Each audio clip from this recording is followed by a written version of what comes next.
it's 4 a.m. And the big test is in 8 hours, followed by a piano recital. You've been studying and playing for days, but you still don't feel ready for either. So what can you do? Well, you can drink another cup of coffee and spend the next few hours cramming and practicing. But believe it or not, you might be better off closing the books, putting away the music, and going to sleep. Sleep occupies nearly a third of our lives, but many of us give surprisingly little attention and care to it. This neglect is often the result of a major misunderstanding. Sleep isn't lost time, or just a way to rest when all our important work is done. Instead, it's a critical function, during which your body balances and regulates its vital systems, affecting respiration and regulating everything from circulation to growth and immune response. That's great, but you can worry about all those things after this test, right? Well, not so fast. It turns out that sleep is also crucial for your brain, with a fifth of your body's circulatory blood being channeled to it as you drift off.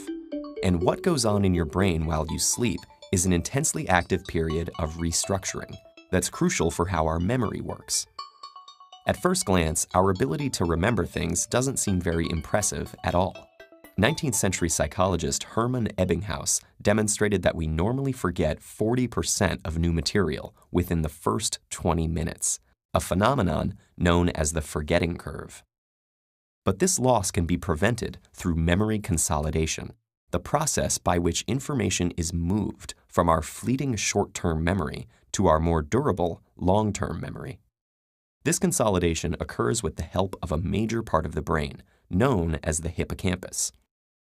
Its role in long-term memory formation was demonstrated in the 1950s by Brenda Milner in her research with a patient known as HM.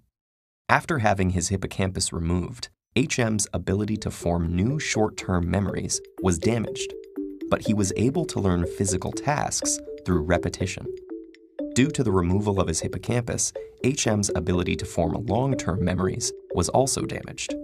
What this case revealed, among other things, was that the hippocampus was specifically involved in the consolidation of long-term declarative memory, such as the facts and concepts you need to remember for that test, rather than procedural memory, such as the finger movements you need to master for that recital. Milner's findings, along with work by Eric Kandel in the 90s, have given us our current model of how this consolidation process works. Sensory data is initially transcribed and temporarily recorded in the neurons as short-term memory. From there, it travels to the hippocampus, which strengthens and enhances the neurons in that cortical area.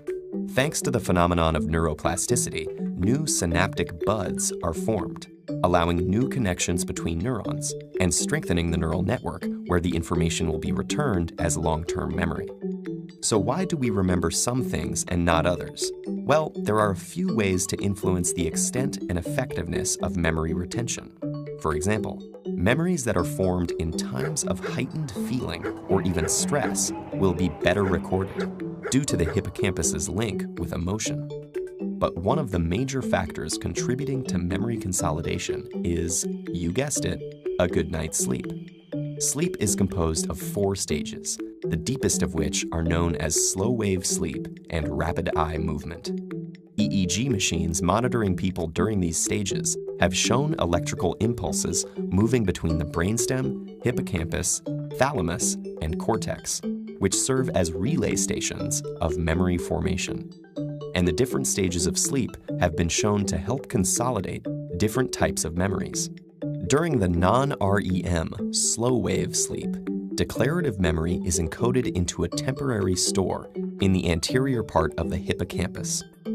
Through a continuing dialogue between the cortex and hippocampus, it is then repeatedly reactivated, driving its gradual redistribution to long-term storage in the cortex. REM sleep, on the other hand, with its similarity to waking brain activity, is associated with the consolidation of procedural memory. So based on the studies, going to sleep 3 hours after memorizing your formulas and 1 hour after practicing your scales would be the most ideal. So hopefully you can see now that skimping on sleep not only harms your long-term health, but actually makes it less likely that you'll retain all that knowledge and practice from the previous night. All of which just goes to affirm the wisdom of the phrase, sleep on it. When you think about all the internal restructuring and forming of new connections that occurs while you slumber, you could even say that proper sleep will have you waking up every morning with a new and improved brain, ready to face the challenges ahead.